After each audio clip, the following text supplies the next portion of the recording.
Right.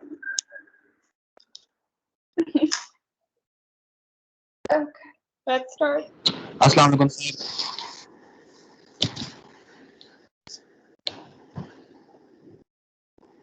Sir का microphone of है। Okay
sir kindly अपना माइक ऑन कर दीजिएगा। अच्छा, आप लोग वेट कर रहे हैं? यस सर, आपका वेट कर रहे थे। मैंने अच्छी खासी बात है। चलें, अब बेसिकली हमारे पास जो लॉगरिथम्स हैं, ये क्या है? ये basically transformation of index form है। ठीक है, जो लॉगरिथम्स हैं माइंड में रख लें। बेसिकली लॉग हैं या लॉगरिथम्स हैं। मैं एलओजी लिख नहीं रहा क्योंकि आप इसको अब ये न समझ लें कि सर एलओजी के ऊपर डिस्कस करें, मैं लॉगरिथम्स की बात करूँ। लॉगरिथम्स बेसिकली क्या है, आपका ट्रांसफॉर्मेशन है। लॉगरिथम जो है वो basically transformation of index form है बस। लेकिन लॉगरिथम्स का जो इम्पैक्ट है या ओवरऑल उसके यूजेस हैं, ये हम लोग ज़्यादातर रिसर्च में करते हैं। रिसर्च वो पर्टिकुलर जो अननोन हो या नोन हो, उसमें मजीद एनालिसिस के लिए उनके डेप्थ को मजीद जो है एक्सप्लेन करने के लिए हम लोग जो प्रोसेस करते हैं उसको हम रिसर्च कहते हैं। ठीक है, न्यू नॉलेज को जनरेट करने के लिए करते हैं। सपोज कर ले आप लोग, अगर आपके पास कंपनी है, ठीक है, नंबर ऑफ कंपनी, सपोज कर ले मैंने रिसर्च की, मैं देखना चाहता कि कॉर्पोरेट गवर्नेंस जो है कंपनीज का, क्या स्टॉक मार्केट पे जो कंपनीज रजिस्टर्ड है क्या वो कॉर्पोरेट गवर्नेंस का मतलब होता है कि आप ऑपरेशंस के रूल्स होते हैं कि आपने अगर कंपनी को चलाना है तो उसके ऑपरेशंस को कैसे चलाएंगे, तो उनके जो प्रिंसिपल जो रूल्स होते हैं उसको कॉर्पोरेट गवर्नेंस कहते हैं। तो मैंने वो देखना चाहा कि कॉर्पोरेट गवर्नेंस जो है कंपनीज क्या आया फॉलो करती है, उनके जो रूल्स एंड रेगुलेशन है जो security exchange commission of Pakistan ने एक्सप्लेन किए हुए, क्या वो यूज़ करते हैं कि नहीं करते हैं अपने ऑपरेशंस, बिजनेस ऑपरेशंस में। तो मैंने क्या किया, 30 कंपनीज स्टॉक मार्केट से ली, 30 कंपनीज और 4 या 5 जो है डिफरेंट सेक्टर्स से मैंने ली। यानी आपके पास जो सर्विसेज सेक्टर था, आपके पास सर्विस सेक्टर में बैंकिंग सेक्टर हुआ, मैन्युफैक्चरिंग सेक्टर में टेक्सटाइल हुआ, इस तरह की कंपनीज ली, 30 कंपनीज हुई। अब 30 कंपनीज का फाइनेंशियल एनालिसिस करना था, उसमें एसेट्स और लाइबिलिटीज को लेना था। अब कंपनीज के एसेट्स और लाइबिलिटीज जो आपके पास फिगर्स होते हैं, जो डिजिट्स वगैरह सारा को लिखा होता है, वो बिलियंस मिलियंस में होता है सारा, पूरे एक साल की परफॉर्मेंस देखनी होती है। तो अगर मिलियंस और बिलियंस वाली वैल्यूज में लिखना शुरू कर दूं, नो डाउट टाइम कंज्यूमिंग भी है और उस पर एनालिसिस आसान नहीं होते। तो हम क्या किया, मैंने क्या किया, एलएन या एलओजी अप्लाई किया, इक्वेशंस बना के उसके ऊपर अप्लाई किया और वही लार्जर वैल्यू स्मॉलर बन के मैंने अपनी एनालिसिस कर ली है। तो जाहिर सी बात है वही वैल्यूज हैं, आप उसको लॉगरिथमिक वैल्यूज में ले लें तो सेम उसकी मीनिंग होती है जो आपके पास ऐसी जनरल वैल्यूज होती है। तो लॉगरिथम्स की जो एप्लीकेशन है रिसर्च वर्क के अंदर बहुत सारा यूज होता है। इसका यूज इसलिए होता है कि आप लार्जर वैल्यू को स्मॉलर करके सेम एनालिसिस के लिए यूज हो जाता है कि वो लार्जर वैल्यू की जो थीम था वही लॉगरिथमिक वैल्यू की भी थीम होता है। हम जो पढ़ते हैं बेसिकली सिंप्लिसिटी के लिए, logarithm basically transformation of index form है। कैसे इंडेक्स फॉर्म का है, देखें ये मैंने लिख दिया, ये आपके पास क्या है, इंडेक्स फॉर्म है, इसको हम कहते हैं इंडेक्स फॉर्म। कल मैंने आपको एक इक्वेशन जो एक इमेज था, डायग्राम सी थी बनी हुई थी, वो मैंने आपको दी थी, मैं उसी डायग्राम को फॉलो कर रहा हूँ। ठीक है, लिखा हुआ है 5 स्क्वायर इज इक्वल टू 25, इसको कहते हैं हम लोग इंडेक्स फॉर्म। अब इसको ट्रांसफॉर्म कर रहे हैं लॉगरिथम्स में, तो लॉगरिथम उसका ट्रांसफॉर्मेशन है। अब उसमें क्या होता है, देखें ये जो आपके पास आंसर है ये बेसिकली लॉग की वैल्यू हो जाती है। ये जो आंसर है ये लॉग की वैल्यू हो जाती है। ये जो स्क्वायर है ये बेसिकली उस जो लॉगरिथम फाइंड करने के बाद जो आंसर आता है वो बेसिकली उसकी वैल्यू आती है। और जो आपके पास जिस की पावर होता है, यानी मीन जो बेस होती है इंडेक्स की, ठीक है, वो बेसिकली हमारे पास लॉग की आपके पास बेस आ जाती है। तो आप देखें इसको हम कहते हैं लॉग की बेस है, इसको बेस कहते हैं, ये लॉग का आंसर है और ये बेसिकली लॉग की वैल्यू है। हमने अगर लॉगरिथम फाइंड करना है तो किसका करेंगे, logarithm 25 to the base 5 is equal to 2। अब कैसे आ सकता है 2, आप जहन में रखें। कभी भी इस फॉर्म में आपको क्वेश्चन दिया हो, जैसे इस फॉर्म में ये मैं क्वेश्चन लिखता हूँ 25 5, ठीक है, तो आपके पास पेपर में आ सकता है कि find out log 25 to the base 5, what is the value of log 25 to the base 5। तो आपने अपने माइंड में क्या रखना है, इस शेप के लिए इंडेक्स फॉर्म रखना है। आपको ये पता होना चाहिए कि log की जो बेस होती है बेसिकली यहाँ जो कुछ होगा आपके पास वो उसका एक्सपोनेंट होता है, उसकी पावर हो जाती है, इसका एक्सपोनेंट होता है। तो मैं क्या लिखूंगा, 5 कितने टाइम्स हो के 25 आ जाए, ऐसे ही होगा ना, 5 कितने टाइम्स हो, टाइम्स का मतलब होता है सेम वैल्यू, 5 5 जा 25, 3 3 जा 9, 4 4 जा 16, इसको हम कहते हैं। तो 5 कितने टाइम्स हो, यानी 5 खुद कितनी दफ़ा मल्टीप्लाई हो कि 25 आ जाए, 5 खुद कितने दफ़ा मल्टीप्लाई हो कि 25 आ जाए। तो हम लोग क्या कहते हैं कि अगर 5 2 टाइम्स मल्टीप्लाई हो जाए तो 25 आता है। देखिए वही इंडेक्स फॉर्म जो मैंने यहाँ ऊपर लिखा सेम यही आ गया, तो यहाँ पर इसका आंसर क्या आ जाता है, 2 सपोज कर ले आप ऐसे लिखते हो कि log 27 to the base 3 is what, log 27 to the base 3 is what। तो जनरल फॉर्म के लिए आप देखें, इस इंडेक्स फॉर्म को आप अपने माइंड में रखते हो कि ये 3 जो बेस में है ये यहाँ कुछ पावर होगी, ये 3 की बेस में यहाँ पर कुछ पावर होगी, तो 3 कितने टाइम्स पावर कर लें, 3 कितने टाइम्स मल्टीप्लाई कर दें, यानी 3 खुद बताओ 3 कितने टाइम्स मल्टीप्लाई कर दें कि आंसर 27 आ जाए। तो हम लोग कहते हैं कि 3 को 3 टाइम्स मल्टीप्लाई कर लें, 3 को 3 टाइम्स मल्टीप्लाई कर, तो यहाँ पर आंसर क्या आ जाएगा 3, तो 3 raise to power 3 is equal to 27। तो इंडेक्स फॉर्म टू ट्रांसफॉर्मेशन आपके पास आएगा index to logarithm, logarithm to index. तो ये बेसिकली लॉग का यूज होता है जिसको हम लेके रहे हैं। ओवरऑल यूजेज जो इसका है वो बहुत इंपॉर्टेंट है, उसका बहुत इंपैक्ट होता है, लेकिन यहाँ पर हम कोई डिस्कस उसको नहीं कर रहे, लेकिन सिर्फ आपको माइंड में क्लियर कर रहा हूँ। अक्सर स्टूडेंट पूछते थे सर ये मुझे बताएं, हमारे इसमें हम लोग अकाउंटेंसी के स्टूडेंट हैं, हमने तो अकाउंटिंग पढ़नी है, तो सर हमारे ये लॉग का क्या काम है। अब लॉग का अगर याद रखें आई कैप समझ लेंगे, मैथ्स को कहते आई कैप पागल नहीं है कि अगर वो कोई सब्जेक्ट आपके कोर्स में रख रहा है और उसका सिग्निफिकेंस ना हो, यस इसका यूजेस आपकी लाइफ में आएगा। अगर अभी स्टडीज में आगे नहीं आता, अब पहली बात है जैसे हम लोग इक्वेशन पढ़ते हैं, equation of the straight line, ये आपको अकाउंटिंग और कॉस्ट अकाउंटिंग में आपसे इससे जो है ना आपकी भरी हुई, यानी इससे आप छूट नहीं सकते, ये आप पढ़ोगे वहाँ पर भी। यानी मीन जैसे आप मैथमेटिक्स में इक्वेशंस पढ़ते ऐसे नहीं होगा, लेकिन आपको इक्वेशंस बना के करना पड़ेगा, एक्स और वाई बना के करना पड़ेगा, सिर्फ एक्स बना के करना पड़ेगा कि वहाँ पर भी डिसीजन मेकिंग होती है।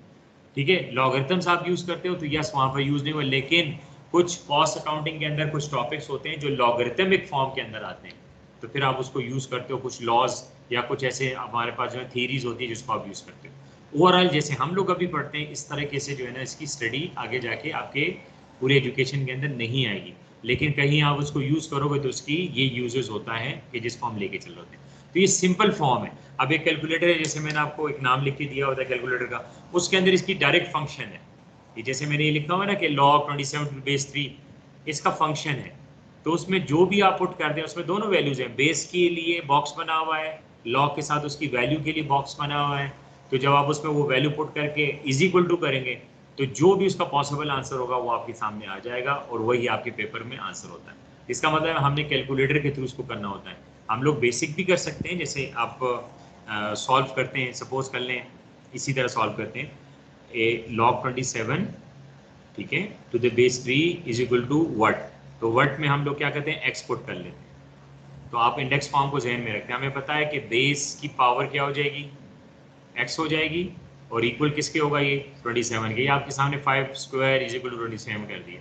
अब हमारे पास क्या आ गया, इंडेक्स के वो रूल्स आ गए कि दोनों साइडों में बेस सेम हो तो पावर आपके पास कंपेयर हो जाता है, तो ये x हुआ और ये 3 क्यूब हो गया, ऐसे ही। तो हम क्या कहते हैं कंपेयर करते हैं x इक्वल टू 3 आ गया, तो हम यूज़ करते हैं ना, तो ये मैनुअली करते हैं, ये मैनुअल वे है ठीक है, लेकिन हम कैलकुलेटर वे से इसको करेंगे क्योंकि हमने अपना टाइम ज़्यादा यहाँ पर स्पेंड नहीं करना ठीक है। तो ये जस्ट जनरल इसकी इंट्रोडक्शन है कि लॉगरिथम्स जो है हमारे पास बेसिकली होता क्या है, ये हमारे पास क्या है basically transformation of index form होता है। अब हम आपके लॉस पे आते हैं कि लॉगरिथम्स के अगर लॉज होते हैं, यानी मीन के जब इक्वेशन फॉर्म में लॉगरिथम आएगा तो डेफिनेटली वहाँ पर लॉगरिथम के कुछ रूल्स होंगे। ये तो जनरल फॉर्मेट है, अगर इस तरह का क्वेश्चन आता है तो हम कैसे करेंगे कि जैसे हम लोगों ने सॉल्व कर लिया ठीक हो गया। तो नेक्स्ट जो आपके पास आ रहा है वो लॉगरिथम्स के लॉज हैं, आपने पढ़ लिए, मैंने कोई प्रूफ नहीं करना, ज़हन में रख लें, जस्ट मैंने उसकी एप्लीकेशन करनी है और कुछ प्रिकॉशंस आपको बताने हैं कि अगर लॉगरिथम का ये रूल आता है तो हम इसको कब यूज़ कर सकते हैं, कब यूज़ नहीं कर सकते ठीक हो गया। सबसे पहले हम लोग जो रूल्स पढ़ रहे हैं ना वो लॉग के पढ़ते हैं, LOG लॉग जो आपके पास हैं, जिसको हम लोग क्या के नाम देते हैं कॉमन लॉगरिथम्स, और इसको कॉमन और नेचुरल का नाम क्यों देते हैं कॉमन, इसको हम लॉगरिथम्स कहते हैं। तो अगर कॉमन लॉगरिथम इसको कहते हैं तो क्यों कहते हैं, इसी वजह से कहते हैं कि इसकी जो बेस होती है वो बेसिकली 10 की इक्वल होती है। अब जरूरी नहीं कि हमेशा 10 आए, कुछ भी बेस आ सकता है जीरो बेस कभी भी नहीं होगा, इसका लॉग का कभी भी जीरो बेस नहीं होगा, हमेशा जीरो से ग्रेटर वैल्यू होती है। नेगेटिव कभी नहीं होगा, जीरो कभी नहीं, नेगेटिव कभी नहीं होगा, जीरो कभी नहीं होगा, और 1 से लेकर ऑनवर्ड जाता है, 1000 भी आ सकते हैं, 10,000 भी आ सकते हैं और डिपेंड करता है, लेकिन हमेशा इसके जो जर्नल है अगर कोई बेस ना हो वो 10 है, अगर कोई बेस गिवन हो तो वही रखेंगे। वेरिएबल भी आ सकता है बेस, लेकिन लॉग का LOG का जो बेस हमें तो वो जीरो भी नहीं हो सकता और नेगेटिव भी नहीं हो सकता, ध्यान में रख लीजिए, बेस कभी नेगेटिव कभी जीरो नहीं होगा, हमेशा जीरो से ग्रेटर, और ग्रेटर में आपके पास जहां तक आ सकता है, लेकिन इन्फिनिटी नहीं हो सकता, कोई ना कोई पर्टिकुलर वैल्यू होगी। इसके रूल्स में आपके पास पहला रूल आता है जिसको आप पढ़ते हो पावर रूल ना, जो पावर रूल हम कहते हैं, हम कहते हैं अगर आपने लॉगरिथम अप्लाई करना हो, लॉग आपने अप्लाई करना हो या लॉग यूज करना हो, अगर अब यहाँ पर क्या होगा, मैं is equal to y is equal to something else नहीं करो, कोई इक्वेशंस हम लोग नहीं बनाएंगे, डायरेक्टली हम कहेंगे अगर हमने लॉग फाइंड करना हो और कोई वैल्यू हो लेट्स से x उसका और उसके ऊपर एक पावर हो, let's say x raise to power ऐसे गिवन हो, और हमने लॉग फाइंड करना हो, तो हम क्या इसको कैसे लिखेंगे, हम लिखेंगे जो आपके पास वैल्यू उसमें पावर होगी, पावर बेसिकली मल्टीप्लाई हो जाती है लॉगरिथम के साथ इनटू आपके पास जो x हैं जो वैल्यू आएगी। कैसे, अब सपोज कर ले आपके पास आएगा कि log suppose 2 raise to power 2, तो मैं इसको लिख सकता हूँ 2 log 2, 2 log 2 मैं इसको लिख सकता हूँ। log 2 को फिर कैलकुलेटर में पुट किया, मल्टीप्लाई बाय 2 से किया और आंसर आ गया, तो इसको हम कहते हैं पावर रूल आपके पास आ जाता है। लेकिन एक प्रिकॉशन जिसमें आप लेते हो, ठीक है, जो आपने प्रिकॉशन अपने माइंड में रखना है वो ये ख्याल रखना है जो कि अगर log x लिखा हो और होल पावर n हो, होल पावर n वैल्यू के ऊपर सिर्फ नहीं पूरे लॉगरिथम के ऊपर हो, तो वो कभी भी इसके इक्वल नहीं होता जो आप अपने माइंड में रखेंगे, इसके इक्वल कभी भी नहीं होता। ठीक है, अगर लॉगरिथम की जो वैल्यू है जिसका लॉग फाइंड करना है, अगर उसकी कोई पावर हो तो पावर रूल तो वहां पर अप्लाई हो जाता है। लेकिन अगर लॉगरिथम की वैल्यू एज अ होल पूरे फंक्शन लॉगरिथम के फंक्शन का कोई पावर हो तो कभी भी उसके ऊपर पावर रूल अप्लाई नहीं होता, उस पर दूसरा प्रोसेस आप अप्लाई करते हो, 2 टाइम्स लिख सकते हो, कोई और आपकी मल्टीप्लिकेशन आ सकती है एंड सो ऑन, इस तरीके से हम लिख सकते हैं, लेकिन वो कभी भी लॉगरिथम के पावर रूल के अंदर इंक्लूड नहीं होता। ये आपके पास जो है ये इसका प्रिकॉशन है जो आप अपने माइंड में रखेंगे, तो जहाँ जिसकी ज़रूरत होगी हम करेंगे, नहीं ज़रूरत है नहीं करेंगे। ठीक है, अब देखिए यहाँ से जैसे लिखा हुआ है ना कि अगर हम राइट टू लेफ्ट आते हैं या लेफ्ट टू राइट अगर आते हैं ये आंसर इस आंसर की तरफ, तो हम लोग लेफ्ट टू राइट भी तो जा सकते हैं ना, क्योंकि इक्वालिटी के साइन है ना, यूं भी जा सकते हैं। तो कभी इस तरह क्वेश्चन दिया होता है, रिक्वायरमेंट इस तरफ होती है, तो हम उसको क्या कर लेते हैं, दूसरी साइड पर ट्रांसफर कर लेते हैं, या लेफ्ट टू राइट आ जाते हैं या लेफ्ट आपके पास राइट टू लेफ्ट की तरफ आ जाते हैं, तो ये हो सकता है, ये कोई इसमें कोई प्रॉब्लम नहीं, ये आपके पास हो सकता है। ठीक है, तो ज़हन में रखिएगा प्रिकॉशन में क्या है कि अगर लॉगरिथम की वैल्यू का साइन ना हो बल्कि एज अ होल पूरे लॉग फंक्शन का अगर आपके पास पावर हो तो कभी भी उसके ऊपर पावर रूल वाला जो सारी एप्लीकेशन है वो नहीं होती, तो is equal to is not equal to n into log of x, इसको ज़हन में रख लीजिए। सिमिलरली नेक्स्ट जो आपके पास लॉगरिथम में आप यूज़ करते हो जिसको आप प्रोडक्ट रूल के उसमें प्रोडक्ट रूल भी होता है, ठीक है, और डिवीजन भी होता है, उसमें भी हम प्रिकॉशंस को ज़हन में रख के लेके चलेंगे। अब सपोज नेक्स्ट जो आपके पास आ रहा है लॉग का, तो नेक्स्ट जो आपका लॉ है उसको हम लोग कहते हैं प्रोडक्ट लॉ, यानी 2 वेरिएबल अगर प्रोडक्ट यूज़ होते हों, यानी LOG इनटू 2 वेरिएबल्स हैं, 2 फैक्टर्स हैं, ज़रूरी नहीं कि वेरिएबल हो, फैक्टर्स भी हो, A इंटू B भी हो सकता है, लेकिन हम लोग जनरली कहते हैं अगर 2 वेरिएबल 2 डिफरेंट वेरिएबल्स आपस में मल्टीप्लाई हो रहे हों तो हम लोग उसका अगर लॉग फाइंड करते हैं तो बेसिकली होता है ये लॉग x और प्लस लॉग y। तो अगर आपके पास 3 वेरिएबल्स हो जाएं तो तब भी हम इसको अप्लाई करते हैं log x plus log y plus log z। अब इसमें आपने एक प्रिकॉशन माइंड में रखना है, वो क्या रखना है, याद रखिएगा कि अगर मैंने आपका आंसर फाइंड कर लिया ना, अब इसमें क्या था, बेस आपके पास कोई नहीं तो बेस डेफिनेटली आपका 10 हो गया, यहाँ पर आपके पास बेस जो आ रहा है वो बेसिकली 10 आ रहा है क्योंकि मैं बेस कोई नहीं ले रहा। ऐसे ही आप इसको ज़हन में रख लें। अगर आपके पास हो कि सपोज कर ले क्वेश्चन आपके पास गिवन हो और आप ऐसे करते हो कि गिवन है log 5 सपोज कर रहा हूँ x प्लस log 10 y, तो ये कभी भी इक्वल नहीं हो सकता log 10 x इंटू वाई। उसकी वजह क्या है कि बेसिस जो होंगे ना, बेसिस शुड बी सेम।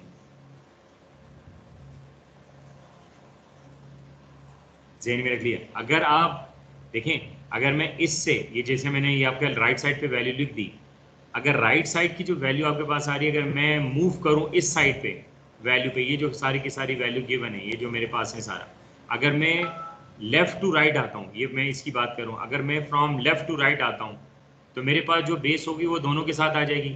लेकिन मैंने प्रिकॉशन जो है अपने माइंड में रखना है कि अगर मैं राइट टू लेफ्ट आऊँ, यानी मीन इसके जनरल फंक्शन में इसको डिवाइड करूँ, वो जनरल फंक्शन में तब जाया जा सकता है कि वहाँ पर दोनों की जो बेसिस हों वो सेम हो। याद रखिएगा, अगर बेस डिफरेंट होंगे कभी भी प्रोडक्ट रूल को जर्नल उसमें प्रोसेस में आप कन्वर्ट नहीं कर सकते, ध्यान में रखिए। आप इस साइड से यानी मीन यहाँ से यहाँ मूव कर सकते हैं, क्योंकि आपका बेस क्या है 10, तो अगर एक बेस 10 है तो लॉग अप्लाई करेंगे तो दोनों के साथ वही सेम बेस आएगी।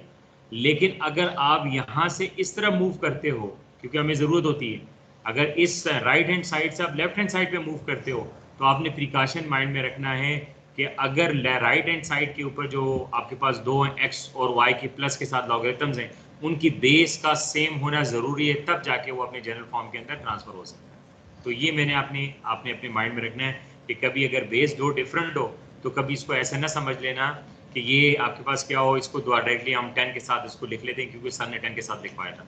तो आपने अपने जहन में ये चीज़ रखनी है। दूसरी बात, कभी ऐसे भी नहीं हो सकता हमारा कि अगर हमारे लिख देते हैं log x प्लस वाई तो इज इक्वल टू, ये कभी भी ऐसे नहीं हो सकता कि log x plus log y। ठीक है, जहन में रख लीजिएगा, कभी ऐसे नहीं हो सकता कि log x plus y equal to हो log x plus log y। Basic आपके पास बेसिक इसमें बेस सेम हो। क्लियर करें इस चीज़ को। लॉगरिथम्स तब प्रोडक्ट रूल अप्लाई करता है कि जब लॉग की जो वैल्यू टू डिफरेंट फैक्टर्स या टू डिफरेंट वेरिएबल के ऊपर अप्लाई हो। ठीक है, जैसे मैंने दो वेरिएबल लिया आपके सामने, फिर तीन वेरिएबल लिए, मैंने अप्लाई कर दिया, ठीक हो गया। तो अगर आपके पास आता हो ना, आया हो और दो वेरिएबल प्लस हो रहे हो, आप उसका लॉग अप्लाई करोगे तो कभी सोचिएगा नहीं कि प्रोडक्ट रूल है, हम इसको दोबारा से उस तरफ लेके जाएं। तो आपने अपने माइंड में इन प्रिकॉशन को जहन में रखना है। अक्सर जो 1 मार्क का क्वेश्चन आ जाता है तो हम अक्सर उसको गलत कर लेते हैं। वजह क्या होती है कि हम इंटरप्रिटेशन सही नहीं कर पाते। लॉ के रूल तो हमें आते हैं, एप्लीकेशन भी आती है, लेकिन जब इंटरप्रेट करते हैं तो हमें प्रॉब्लम आ जाती है, हम उसको कर नहीं पाते, जिसकी वजह से हमारे आंसर्स गलत आ जाते हैं। ठीक हो गया, तो ये आपके पास है जिसको आप अपने माइंड में रखिए। ये एक रूल आपके लिए। नेक्स्ट जो आपके पास आ रहा है रूल, वो आपके पास है जिसको हम लेके आएंगे, वो आपके पास सर जी, जी तो ये जो आपने लास्ट में लिखा है log 10 into x plus y, तो ये सब हाँ। नॉट इक्वल टू क्यों है? इक्वल टू नहीं हो सकता, बेसिस सेम है।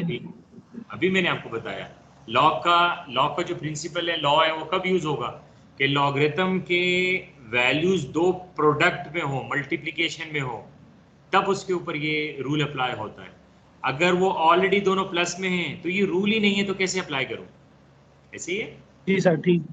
हाँ, आपने इसको माइंड में रखना है कि ये आपके पास, तो ये सेम नजर तो आ रहे हैं कि ये हो सकता है। ये हम लॉगरिथम की जो मैथमेटिक्स होती है वो आम मैथमेटिक्स से, जनरल मैथमेटिक्स से डिफरेंट होती है, तो इसी वजह से हम रूल्स पढ़ते हैं। रूल्स के ऊपर आप सर यही पॉइंट दोबारा समझा नहीं सर, यही पॉइंट यही वाला सर, ये अच्छा। आप जो जी यही बात सर। हाँ, इन दोनों को आप डिफ्रेंशिएट करो, इन दोनों में डिफरेंस क्या आ रहा है देख लें, पहले डिफ्रेंशिएट कर लें। यहाँ है log x इंटू वाई, यहाँ क्या है log x प्लस वाई, यहाँ है log x इंटू वाई, यहाँ क्या है log x प्लस वाई। तो log x y रूल है, ये मैंने अपने से लिख दिया, ये log x y रूल है कि log x इंटू वाई अगर आपके पास हो तो अगर उसको लॉगरिथम में आपने कन्वर्ट करना हो, उसको सॉल्व करना हो, तो वो बन जाता है log x plus log y। लेकिन अगर log x प्लस वाई अगर गिवन हो तो रूल क्या कहता है कि x इंटू वाई होगा तो ये आएगा। तो यहाँ रूल, यहाँ वो नहीं कहता, उससे डिफरेंट आ रहा है। तो नजर तो आ रहा है कि आपके पास log x और log y आपके पास आ रहे हैं। ये देखिए, ये ऐसे नहीं है, मैथमेटिक्स उस तरह नहीं है कि अगर मैं 2 इंटू एक्स प्लस वाई कर लूँ ना तो ये बन जाता है 2x प्लस 2y। लेकिन ये मैथमेटिक्स का अलजबरा है, ये वो वाला अलजबरा नहीं है जो हम लोग जनरली पढ़ते हैं, ये लॉगरिथम्स का है। तो लॉगरिथम का रूल क्या है कि log x इंटू वाई होगा तब ये प्रिंसिपल अप्लाई होगा।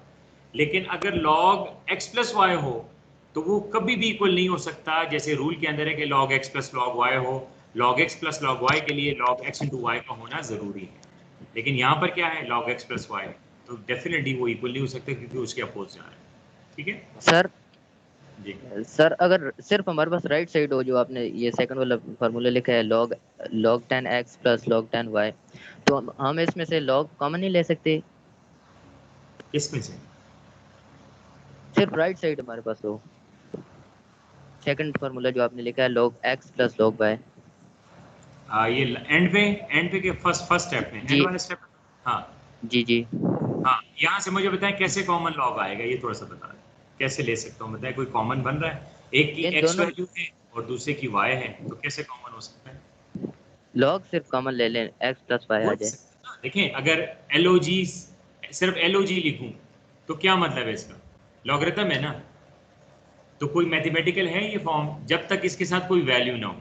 अगर मैं log 5 लिखूं तो यस ये आपके पास मैथमेटिकल वैल्यू log की होगी, तेरा मैं फाइंड करूंगा।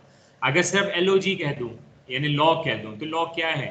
जस्ट एक आपके पास टर्म है ना, लेकिन मैं उसको अप्लाई तो नहीं कर सकता, लेकिन उसके साथ कोई वैल्यू का होना जरूरी है। तो अगर आपके पास log 5 हो जाए तो ये कंप्लीट एक फंक्शन, इसमें से log जो है हम लोग कॉमन नहीं ले सकते, ठीक है सर ना? अगर ये अगर मैं 5 लिखता हूं तो ये 5 वैल्यू है ना, 5। अगर मैं log 5 कहता हूं तो ये log 5 वैल्यू है ना, दोनों डिफरेंट हो गए। ये 5 एक इंडिविजुअल 5 है, log 5 एक इंडिविजुअल फंक्शन है, ये दो अलग अलग फंक्शन है, ऐसी है। तो अगर मैं इसे कभी भी ऐसे नहीं कर सकता कि मैं सिर्फ LOG को कॉमन ले लूं। क्यों? अगर LOG में कॉमन लेता हूं तो 5 यहां पर x और y का कोई सिग्निफिकेंस नहीं होता। बात समझ आ रही है? जी सर। हाँ, तो हम लोग यहाँ नहीं कर सकते लॉगरिथम्स के केस में। जी, किसी और का भी क्वेश्चन आ रहा था? क्लियर हो गया सर। जहां कॉमन आएगा यस कॉमन लेके दूंगा। Excuse me sir. जी जी सर ये कॉमन लॉगरिथम वो होता है कि जिसमें बेस में या कुछ भी न हो या 10 हो, तो हाँ, क्या तभी वो कॉमन लॉगरिथम ही होगा? समझा नहीं? इतनी समझ आई कि सर कॉमन लॉग होता है उसकी बेस 10 होती है। जी आगे। सर अगर अगर बेस में 5 या 6 आ जाए तो तभी वो हम उसे कॉमन लॉगरिथम ही कहेंगे। देखिए, अगर बेस जो है ना 5 6 7 जो भी आ जाए वो सारा कॉमन लॉगरिथम है। जो नेचुरल लॉग है ना उसकी बेस होती ही नहीं, वो अज्यूम्ड होती है कि वो ये, उसके साथ कभी बेस लिखी नहीं जाती। अभी पढ़ाऊंगा ना नेचुरल लॉगरिथम, तो उसके साथ कभी भी बेस नहीं होती, वो ई ही होता है। उसमें ln लिखेंगे तो उसकी बेस ई ही होती है, लेकिन कभी मेंशन नहीं करते। लेकिन अगर बेस मेंशन हो ना तो वो फिर ln नहीं है, नेचुरल नहीं है, नेचुरल लॉगरिथम नहीं है। अगर आपका डिजिट में कोई बेस हो वो सारा का सारा कॉमन लॉगरिथम, ठीक है? सही है सर, थैंक यू। अच्छा, अगला रूल आपके पास है जो आप पढ़ोगे, इसमें डिवीजन रूल है।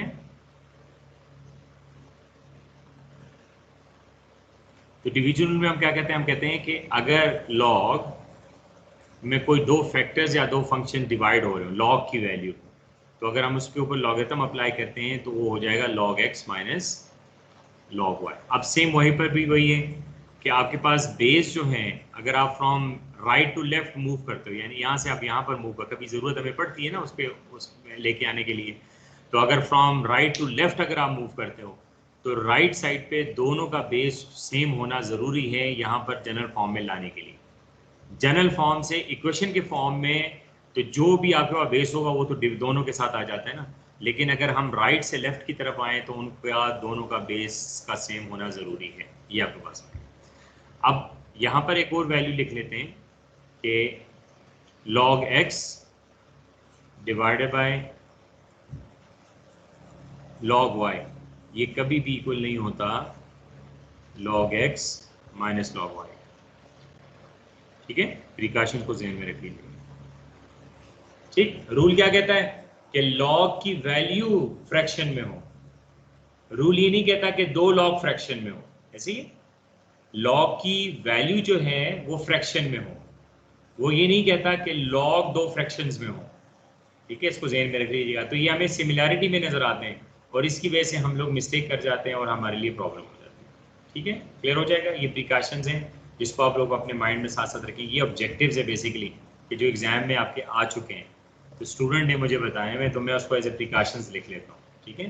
तो आप अपने आप को इसके लिए रेडी जरूर रखिएगा। सामने तो नजर आ रहे हैं ना कि ये लॉगरिथम्स हैं। जो लॉगरिथम का क्वेश्चन वो दे देता है, जो 9 और 10 में हमने किया ना मेंटीसा और इस तरह का सॉल्व करना है, यहाँ तो वो क्वेश्चन ही नहीं है। शॉर्टकट क्वेश्चंस आते हैं 1 मार्क के लिए, क्या हमें आता है कि नहीं, उसके एप्लीकेशन के आते हैं कि नहीं आता, तो ये आ जाते हैं क्वेश्चंस, डिफरेंट वे से लेके आ जाते हैं, ठीक है? अगर आपके पास क्या हो, log value and base are same,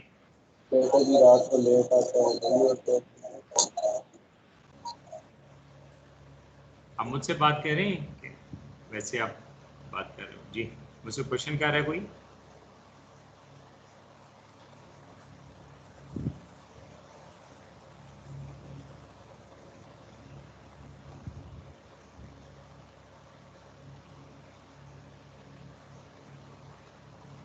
ठीक है, अगर लॉग की वैल्यू और लॉग का बेस, लॉग की वैल्यू और लॉग का बेस अगर सेम हो तो आंसर 1 आता है। मुझे कोई बता सकते हैं क्यों 1 आता है?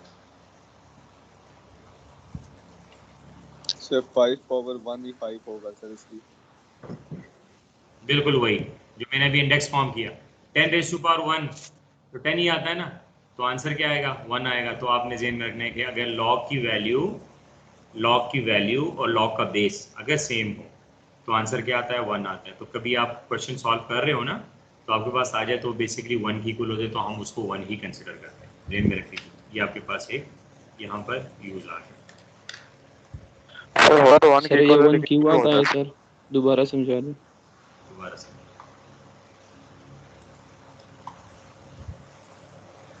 मैंने लिखा है कि लॉग की बेस और लॉग की वैल्यू, लॉग की बेस और लॉग की वैल्यू अगर सेम हो, ठीक है, तो आपके पास क्या आएगा? इक्वल्स टू 1 होता है। कैसे कि अगर LOG गिवन है, यहाँ लिखा हो B और यहाँ लिखा हुआ बेस में भी B, तो आप देखें B की क्या पावर लें कि B आए? 1 लेते हैं ना। अगर आप लिखते हो log 5 और बेस में भी 5 हो तो 5 की क्या पावर लेके 5 आए? ऐसे ही। तो ये आपके पास है कि log की अगर वैल्यू और बेस सेम हो तो आंसर क्या आता है? 1 आता है। लॉग की वैल्यू और लॉग की बेस सेम हो तो आंसर 1 आता है। क्लियर हो जाएगा?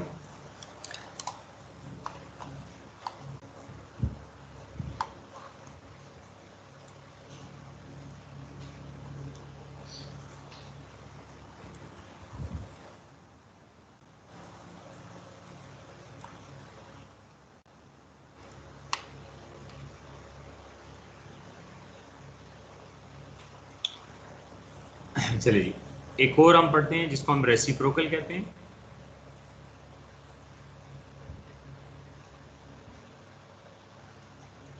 अब लॉगरिथम्स का अगर आप कहते हैं कि लॉगरिथम रेसिप्रोकल में हो और उसकी वैल्यू और उसकी बेस हो, वैल्यू उसकी बेस हो, अगर उसको हम सॉल्व करते हैं और रेसिप्रोकल से हटा देते हैं तो उसकी बेसिस चेंज हो जाती है, बेस और वैल्यू चेंज हो जाती है। ठीक है, वैल्यू बेस हो जाएगी और जो बेस है वो वैल्यू हो जाएगी। ठीक है, इसको ध्यान में रखिए, कभी अब जरूरत पड़ती है। एंटी लॉग है। हाँ सर, में एंटी लॉगरिथम हम ले रहे हैं, इसका रेसिप्रोकल डेफिनेटली वही होता है। तो आपने ये ज़हन में रखना है कि कभी भी आपका रेसिप्रोकल लॉ यही कहता है कि अगर लॉगरिथम रेसिप्रोकल में है और अगर आप उसको लेके जाते हैं जनरल फॉर्म में, रेसिप्रोकल से हटा रहे हैं, तो अगर करेंगे जब रेसिप्रोकल से निकालेंगे उसे तो वो बेसिकली क्या हो जाएगा? उसके लॉग का LOG के ऊपर कोई इम्पैक्ट नहीं होता, सिर्फ उसकी वैल्यू और बेस आपस में ट्रांसफ़र हो जाते हैं, आपस में एक्सचेंज हो जाते हैं। ठीक है, आपस में चेंज, देखें आपके सामने को चेंज हो गया। ये अब कब यूज़ करेंगे, इसका यूजेज आएगा क्वेश्चन के अंदर तो पता चल जाएगा कि हम इसका कहाँ यूज़ कर रहे हैं। ठीक है, जस्ट आपके पास ये सिंपल उसमें 1 मार्क के लिए आ सकता है कि वैल्यू लिखी हो this is equal to what, तो नीचे 4 ऑप्शंस के अंदर देखिएगा, आपको समझ आएगा रेसिप्रोकल लॉ बेसिकली हम इस तरीके से अप्लाई करते हैं। ठीक है, क्या कहते हैं -1 हो तो इसको रेसिप्रोकल में लेके जाके तो 1/x आ जाएगा, बिल्कुल सेम टू सेम ऐसे ही है। हाँ वो उसमें जनरल मैथ्स में उसी तरह -1 हो जाता है, लेकिन लॉगरिथम्स की बेस में, हाँ अगर लॉगरिथम का रेसिप्रोकल लेना हो तो लॉग के ऊपर -1 नहीं आता, सिर्फ उसकी जो बेस और वैल्यू है वो आपस में ट्रांसफर हो जाए, एक्सचेंज हो जाती है।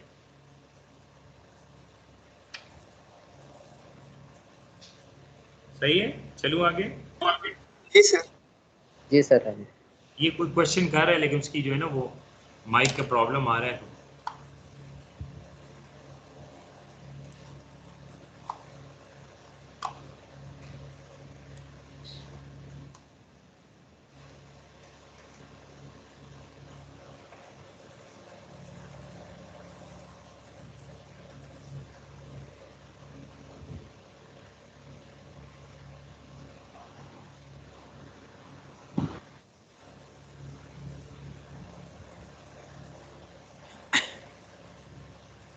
ln आपके पास ln, लेट्स से मैंने लिख दिया ln x, उसकी वैल्यू ln x। तो जो ln की बेस है आपके पास, याद रखिएगा, वो हम लोग उसको मेंशन नहीं किए, उसकी बेस हमेशा क्या होती है, e होती है। ln की जो बेस होती है वो बेसिकली क्या होती है, e होती है, हमेशा याद रखिए।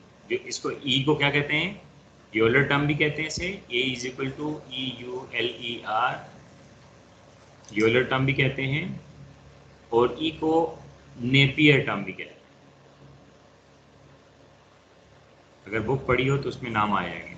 और ई की मैथमेटिकल वैल्यू जो होती है वो 2.718 होती है, मैथमेटिकल वैल्यू जब यूज़ करते हैं। बायोलॉजी में इसका बहुत काम है, यूलर टर्म का बायोलॉजी में बहुत काम है, ये स्मॉल चेंजेस के लिए यूज़ किया जाता है। तो ln की जो बेस होती है, ठीक है, वो हमेशा यूलर टर्म होता है जिसको ई कहते हैं, ठीक है। ln की जो बेस होती है हमेशा, और ln के साथ बेस नहीं लिखते। तो अगर ln की, अगर आपने फाइंड करो ln e, अगर हमने ln e फाइंड करना हो तो बेस में क्या है, e है, तो आंसर क्या आ सकता है, 1। ध्यान में रखें। तो कभी भी अगर ln e बेस और वैल्यू, ln की वैल्यू और बेस अगर सेम हो जाए, और या फिर यहाँ ध्यान में रख लें, अगर ln 10 फाइंड करते हो ln 10, तो कभी भी वो e नहीं, e कुछ और होता है। तो मैंने आपको बात बताई कि अगर आपके पास जो बेस e होता है, यानी यूलर टर्म होता है, तो यूलर टर्म या नेपियर टर्म अगर e बेस है आपके पास, e अगर बेस है आपके पास और ln की वैल्यू भी e है, तो बेस और e इक्वल हो गए तो डेफिनेटली आंसर क्या आएगा, 1। तो जो LOG वाला रूल था कि अगर बेस और वैल्यू सेम हो तो आंसर क्या आता है, 1 आता है। ठीक हो गया। सर ये यूलियर और नेपियर टर्म, ये इसमें क्या फर्क है सर? एक ही है ना, दोनों एक ही ही है, तो है सर, इन्हें दो मतलब डिफरेंट ये नेम। किस वजह से इनको इस तरह के नाम दिए गए हैं? क्या मतलब लिखे हुए दो हैं, अलग-अलग। अलग देखें, इसने डिफरेंट जो मैथमेटिशियंस ने ना, उसने डिफरेंटली उसको यूज़ किया। तो इसने एक और वे से यूज़ किया और इसने एक और वे से यूज़ किया, लेकिन है सेम टर्म ही है। तो उन्होंने कहा कि इसको आप यूलर टर्म भी कह सकते हो, नेपियर, क्योंकि आपको पता है ना कि जो कोई इंट्रोडक्शन ले आता है तो उस इंट्रोडक्शन को दूसरा रिफाइन जब करता है, तो हम कह सकते हैं इसको ये नाम भी कह दो क्योंकि इसने पहले बताया, और इसका ये नाम भी लिख दो, इसने पहले बता दिया। ठीक है, तो यूजेस के अंदर डिफरेंटली उसने यूज़ किया, लेकिन टर्म से आपके पास इक्वली है, जो कि ई है। अब लॉग ln को अगर हम लोग, इसके ऊपर भी वही रूल अप्लाई होंगे। पहला आपके पास क्या है ये, तो इसका आपके पास आएगा ln x और plus ln y, ln x into आपका ln y हो गया। सेम इसमें भी वही प्रिकॉशन ध्यान में रखना है, जैसे LOG में है सेम यहाँ पर भी प्रिकॉशंस हैं। अब इसमें क्या होगा, अगर ln होगा तो डेफिनेटली इसके जो बेसिस है वो सेम है, तो बेसिस अगर सेम है तो डेफिनेटली आएगा। ln का बेस कोई और नहीं होता, हमेशा e रहता। सिमिलरली आपके पास अगर यूं डिवीजन फॉर्म में करते हो तो ln x minus ln y होता है, ठीक है। अगर आप ln को लॉग में LOG में लिखना चाहते हो, ln को अगर LOG में लिखना चाहते हो तो वो बन जाता है LOG x, लेकिन बेस उसमें e लिखा है। ये स्टेटमेंट है, LOG कभी ln नहीं बन सकता, ये स्टेटमेंट है कि अगर आप कभी भी क्वेश्चन पेपर में क्वेश्चन दिया हो ना कि ln x is equals to what, तो कहीं पे आपको ये ऑप्शन मिलेगा कि अगर लॉगरिथम की बेस, ताकि उसकी बेस नहीं होती ना, लेकिन स्टेटमेंट के थ्रू उसको हम लिखते हैं कि ln x equal to LOG x, लेकिन बेस में अगर e लिख दो तो वही चीज़ बन जाती है जो कि आपके पास ln है, ऐसी है। लेकिन LOG का हमेशा बेस क्या होती है, ठीक है, हमेशा बेस आपके पास 0 से ग्रेटर होती है और नेगेटिव कभी नहीं हो सकती। लेकिन वो सिर्फ LOG की, लेकिन अगर आप जब ln को LOG की इक्वल करते हो तो कैसे हो सकता है कि ln x है, या लिख दो ना, आप सपोज कर आपको क्वेश्चन आता है ln 5, तो ln 5 लिख दो, या इसको लिख दो ln 5 to the base e लिख दो, वहाँ पर e बेस जो है हमने मेंशन करना है, ये दोनों इक्वल हो जाए।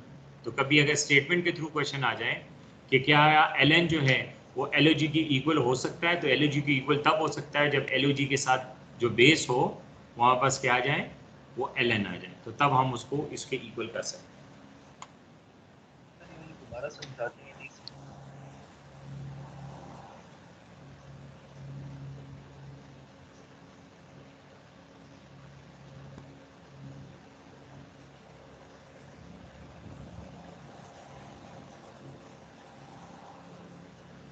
एक और रूल है दोनों के लिए, ठीक है, चेन टू बेस रूल।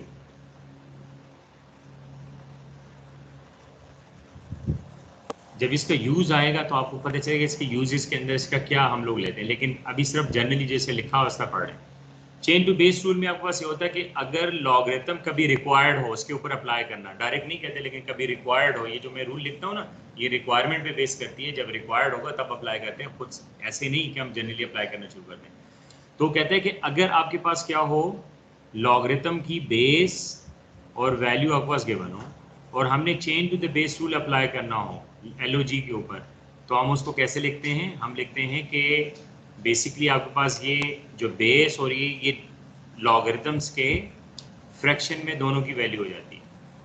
देखें ये आपके पास इस तरह इक्वल हो जाता है कि LOG अगर chain to the base rule कहेंगे तो बेसिकली ये क्या होता है कि जो लॉग की वैल्यू है वो न्यूमिनेटर में लॉग की वैल्यू ही होती है और डिनोमिनेटर में जो बेस है वो लॉग की वैल्यू हो जाती है और बेस दोनों का सेम हो जाता है, जो कि 10 है या कुछ और बेस है वो डिपेंड करता है। तो ये जो एप्लीकेशन आपके पास होती है ये आसान नहीं होती, क्वेश्चंस में आता है उसकी एप्लीकेशन हम करते हैं लेकिन आसान नहीं होती। तो इसके लिए आपके बुक ने आसानी ढूंढी है कि आप एक काम करें कि कभी भी आपके पास गिवन हो, ठीक है, आपके पास कभी गिवन हो log A और B, तो इसको आप ln में ट्रांसफर कर लो, ln में ट्रांसफर कर लो तो ये हो जाएगा ln A divided by ln B। तो अब ये तो हमें पक्का पता है ना, हमें बेस लगाने की जरूरत है, हमें पक्का पता है कि यहाँ पर इसकी बेस हमेशा E होती है, लेकिन यहाँ पर ये तो मैंने अपने से लिख दिया ना 10, लेकिन ये हमें जरूरत होती है कि बेस क्या रखनी चाहिए, वो डिपेंड करता है। तो आपने जहन में ये रखना है, कभी भी आप लोग लॉगरिथम का अप्लाई करते हैं ना एप्लीकेशन, जब हम लोग करेंगे चेन टू बेस रूल, तो आपने क्या करना है, आपकी बुक ने स्ट्रेसफुली कहा, मैं आपकी बुक में दिखा देता हूँ कि जब कभी भी आप chain to the base rule apply हो, यानी कि उसकी रिक्वायरमेंट हो, जहाँ पे अगर रिक्वायरमेंट हो तो क्वेश्चन के ऊपर होता है कि रिक्वायर्ड है या नहीं है। तो अगर कभी आपको chain to the base rule apply वो क्या कहते हैं रिक्वायर्ड हो, तो आपके पास आप उसको ट्रांसफर कर दें ln के अंदर, तो हम कर सकते हैं उसको ln में लिख सकते हैं, ये स्टेटमेंट है ln में लिख सकते हैं। तो आप लिख दें जैसे LOG log A और log B कर रहे हैं ना, और बेस 10 अज्यूम कर रहे हैं, बेस आप अज्यूम करोगे, लेकिन अगर आप उसको ln में कन्वर्ट कर दें तो हमें बेस अज्यूम करने की जरूरत नहीं पड़ती, वो ऑलरेडी E ही होता है। सही है, मैं आपके साथ सर ये log A by B है, मतलब कि ये डिवाइड हो रहे हैं आपस में और फिर ln E A ओवर, ये B ये ओवर नहीं है, ये मैंने जस्ट आपको बताने के लिए कहा, मतलब एक बेस है और सर दूसरा कैसे log एक बेस है और एक वैल्यू है। तो जब आप इसमें chain to base rule apply करोगे तो जो वैल्यू है लिखा हुआ है log A सेपरेटली आ जाएगा न्यूमरेटर में, और डिनोमिनेटर में लॉग जो बेस होगी ना वो भी उसकी वैल्यू बन जाएगी, फिर हमने एक कॉमन बेस लेनी होती है और डिपेंड करता है क्वेश्चन के ऊपर। एक ये हुआ। दूसरा क्या कहा उसने कि अगर आपके पास कभी रिक्वायर्ड हो चेन टू बेस रूल, तो आसान वे ये है कि आप उसको ln में कन्वर्ट कर दो, तो वो जो बेस रखने की झंझट है कि क्या होनी चाहिए वो आपका हल हो जाएगा। वो आपका ln का वैसे ही बेस अज्यूम्ड होता है जो कि E के इक्वल होता है, तो हमें ln के अंदर बेस को रखने की जरूरत नहीं पड़ती, वो सॉल्व हो जाता है। लेकिन LOG में हमें chain to the base rule में बेस को अज्यूम करना होता है, डिपेंड करता है क्वेश्चन के ऊपर।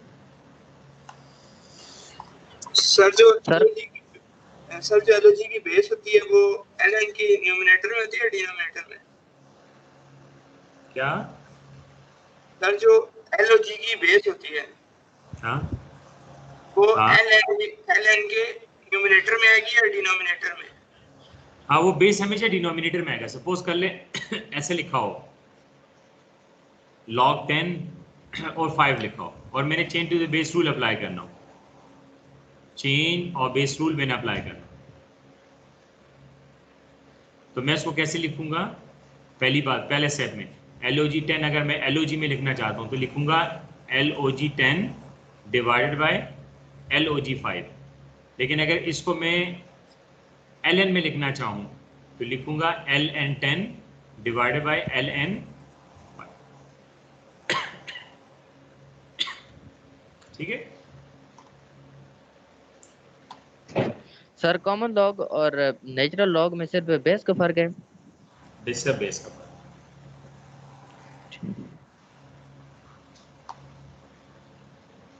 ठीक है, क्वेश्चन सामने करो इसमें। आपके पास देखें बुक में भी बहुत अच्छे क्वेश्चंस हैं, अगर आप उसको प्रॉपरली एक एक करके उसको सॉल्व कर ले तो आपकी प्रैक्टिस हो जाएगी। मैंने तो कराने आपकी बुक में सर भी है। वो आप हाँ सॉल्व कर लिया सर, वो हो गया देखा, इजी से क्वेश्चन। ठीक है, अब मैं आपके सामने जो है ना आपके बुक में से भी करता हूँ, आपकी बुक की। एक्सक्यूज मी सर, सर ये सब्स्टिट्यूशन किसे कहते हैं? क्या कहते हैं? सब्स्टिट्यूशन किसे कहते हैं? हाँ, सब्स्टिट्यूशन का मतलब होता है पुट करना, कोई पर्टिकुलर वैल्यू किसी वैल्यू के अंदर पुट करना। सपोज कल मैं कहता हूँ सब्स्टिट्यूट करें, सपोज कल मेरे पास वैल्यू गिवन है x² + y² = 2। सपोज कल मेरे पास वैल्यू गिवन है ये, और एक वैल्यू गिवन है y = 2x। तो मैं जब लिखता हूँ ना put y = 2x in equation 1, ये इक्वेशन 1 है, तो ये जो पुट कहता हूँ इसका मतलब क्या होता है? Substitute y in equation 1। सही, substitute the value of y। यहाँ वैसे सब्स्टिट्यूट क्या होता है? मुतबादिल कहते हैं ना इसको, मुतबादिल। यस इसको सब्स्टिट्यूट वो गुड्स के अंदर यूज होता है। यहाँ जो न्यूमेरिकल में सब्स्टिट्यूट कहते हो उसका मतलब क्या है कि पुट करो y की वैल्यू यहाँ पर सब्स्टिट्यूट करो इस y के अंदर।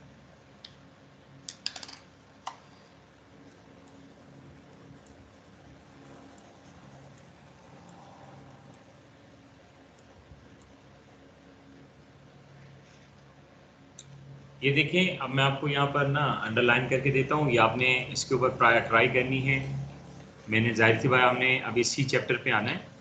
ये देखें 3.6, 3.7 लॉगरिथम्स के क्वेश्चंस हैं, आप अप्लाई करें। यस, मैं आपके साथ डिस्कस ज़रूर करूँगा, ये नहीं कि नहीं करेंगे, इंशाल्लाह मंडे को करेंगे इसको।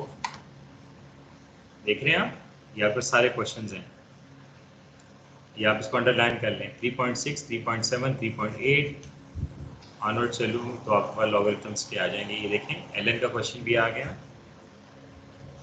3.15, 3.16, 3.17,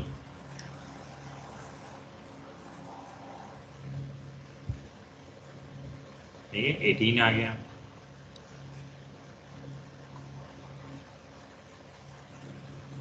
ठीक है, मैंने ये नहीं कहा कि आपने करने, मैंने नहीं करने, लेकिन मैंने आपके साथ ज़रूर डिस्कस करने हैं, लेकिन आपके होमवर्क के लिए दे रहा हूँ कि आपके पास टाइम मिलेगा। और यस, मैं आपको इंशाल्लाह सेंड करूँगा, शायद आज ही सेंड कर दूँ। कल आप लोगों का, आपको पता है ना कि कल किसी टाइम में 9 o'clock आपका टेस्ट अपलोड कर दूँगा, 9 o'clock। ठीक है, तो आप लोगों ने जब भी उसको करना हो टेस्ट को तो आप लोग कर सकते हो। ठीक है, कल आपकी क्लास नहीं होगी, कल आपका सब टेस्ट होगा। क्लियर हो जाएगा? Yes sir. चैप्टर नंबर 2 और आपको असाइनमेंट जी हाँ, चैप्टर नंबर 2, चैप्टर नंबर 2। हाँ, कॉस्ट और रेवेन्यू के क्वेश्चंस होंगे, कॉस्ट और रेवेन्यू के भी हो सकते हैं, question of the straight line की भी आपके पास आ सकता है, तो आपके पास सब है। ठीक है, क्वेश्चन नंबर 2। क्लास नहीं होगी सर कल?